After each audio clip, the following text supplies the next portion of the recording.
ଚାଲନ୍ତୁ ଆଜି ଆମେ ବୁଲିଯିବା ଏମିତି ଏକ ରାଜ୍ୟକୁ ଯାହାର ନାଁ ମନ୍ଦାରବନ, ଆଉ ସେଠି ଥିଲେ ଜଣେ ରାଜା। ବାଃ, କଣ କହିବି ତାଙ୍କ ସ୍ୱପ୍ନ ବିଷୟରେ।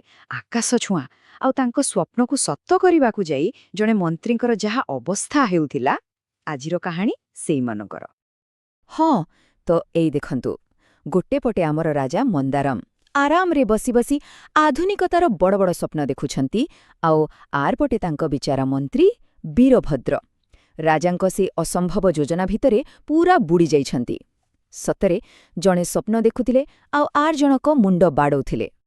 ତ ଦିନେ ସକାଳର କଥା, ରାଜା ନିଜର ସେଇ ମସ୍ତ ବିଛଣାରେ ପଡ଼ି ରହିଥାନ୍ତି। ହଠାତ୍ ତାଙ୍କ ନଜର ପଡ଼ିଲା ଗୋଟେ ଅଜବ ବିଦେଶୀ ବହି ଉପରେ। ଆଉ ସେତେବେଳେ କିଏ ବା ଜାଣିଥିଲା ଯେ ସେଇ ବହି ଭିତରେ ଥିବା କେଇଟା ପୃଷ୍ଠା ପୁରା ରାଜ୍ୟରେ ଗୋଟେ ହଇଚଇ ସୃଷ୍ଟି କରିଦେବ ବୋଲି। ବହି ଭିତରେ ଥିଲା ମାତ୍ର ଗୋଟିଏ ଧାଡ଼ି। ତା ପୁଣି କେହି ଜଣେ ଭୁଲଭାଲ ଅନୁବାଦ କରିଦେଇଥିଲା। କିନ୍ତୁ ବାସ୍, ସେତିକି ହିଁ ଯଥେଷ୍ଟ ଥିଲା। ରାଜାଙ୍କ ମୁଣ୍ଡରେ ସତେ ଯେମିତି ବିଜୁଳି ଖେଳିଗଲା। ଗୋଟେ ଏମିତି ଆଇଡିଆ ଯାହା ଯେତିକି ମଜାଦାର ଥିଲା ସେତିକି ବିପଦଜନକ ମଧ୍ୟ ଥିଲା। ଆଉ ତାପରେ ରାଜା ଜୋରରେ ପାଟିଗଲେ, ବୀରଭଦ୍ର କହାନ୍ତି? ବାସ୍, ଡାକରା ଶୁଣି ମନ୍ତ୍ରୀ ତ ଦୌଡ଼ି ଦୌଡ଼ି ପହଞ୍ଚିଗଲେ।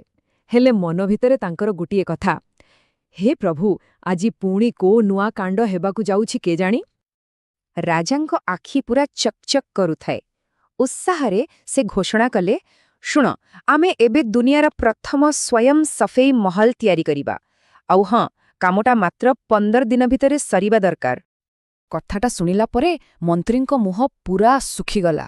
15 ଦିନ? ଆରେ ଏଇଟା କ'ଣ ଯାଦୁ ନା କ'ଣ ଯେ ଛୁ ମନ୍ତ୍ରରେ ହେଇଯିବ? କିନ୍ତୁ ରାଜା ତ କିଛି ଶୁଣିବାକୁ ନାରାଜ। ତାଙ୍କ ଜେଦ୍ ଆଗରେ କୋଉ ଯୁକ୍ତି ବା କାମ ଦେବ? ଶେଷରେ ଆଉ କିଛି ଉପାୟ ନ ପାଇ ବିଚାରା ମନ୍ତ୍ରୀ ବୀରଭଦ୍ର ଏଇ ଅସମ୍ଭବ କାମକୁ ସମ୍ଭବ କରିବା ପାଇଁ ସେ ରାଜ୍ୟର ସବୁଠୁ ଚାଲାକ ଆଉ ବୁଦ୍ଧିଆ କାରିଗରମାନଙ୍କୁ ଡକାଇଲେ, ଯେଉଁମାନଙ୍କୁ ଖରାତିକା କୁହାଯାଉଥିଲା। ଆଚ୍ଛା, ତ ସେମାନଙ୍କୁ କାମ ଦିଆଗଲା ଗୋଟେ ଅଟୋମେଟିକ୍ ସଫାଇ ମେସିନ୍ ତିଆରି କରିବା ପାଇଁ। ହେଲେ କୋଉଥିରୁ ଜାଣିଛନ୍ତି? କିଛି ହାଇଟେକ୍ ଜିନିଷରୁ ନୁହେଁ, ବରଂ ବାଉନ୍ସ, ପୁରୁଣା ଶଗଡ଼ ଚକ, ଦଉଡ଼ି ଆଉ ପୁରୁଣା ମାଟି ହାଣ୍ଡିରୁ। ଏହାକୁ ହିଁ କହନ୍ତି ଅସଲି ଯୁଗାଡ଼ ଇଞ୍ଜିନିୟରିଂ। ତାପରେ 15 ଦିନ ଯାଏଁ ରାଜମହଲ ଆଉ ମହଲ ହୋଇ ରହିଲାନି, ପୁରା ଗୋଟେ କାରଖାନା ପାଲଟିଗଲା।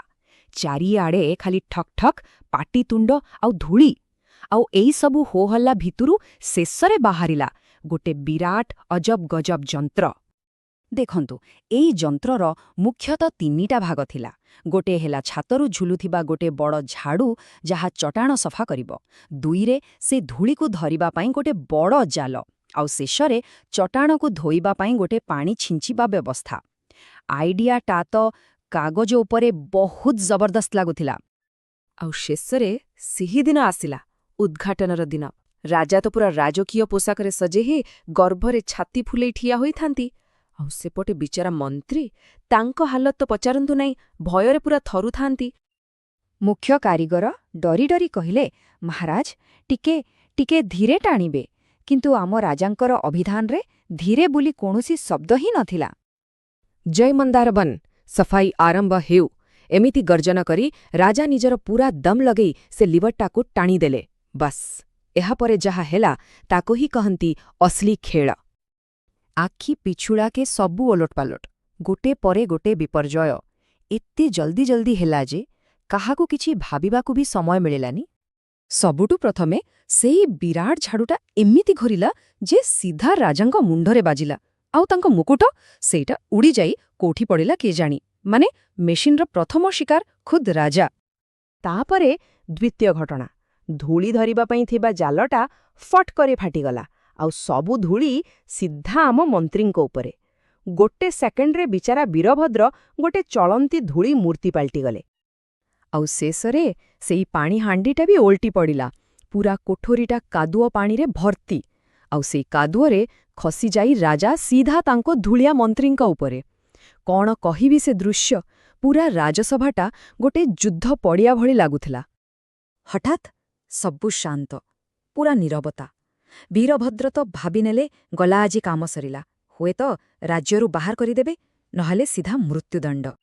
ହେଲେ ସେତେବେଳେ ରାଜା ତଳୁ ଉଠିଲେ, ନିଜ କାଦୁଆ ଲଗା ପୋଷାକକୁ ଦେଖିଲେ, ଆଉ ତାପରେ ତାଙ୍କ ଧୂଳି ସରସର ମନ୍ତ୍ରୀଙ୍କୁ ଦେଖିଲେ। ଆଉ ଯାହା କଲେ ସେଇଟା କେହି କେବେ କଳ୍ପନା ବି କରିନଥିଲେ। ରାଜା ଜୋରରେ ହସିବାକୁ ଲାଗିଲେ।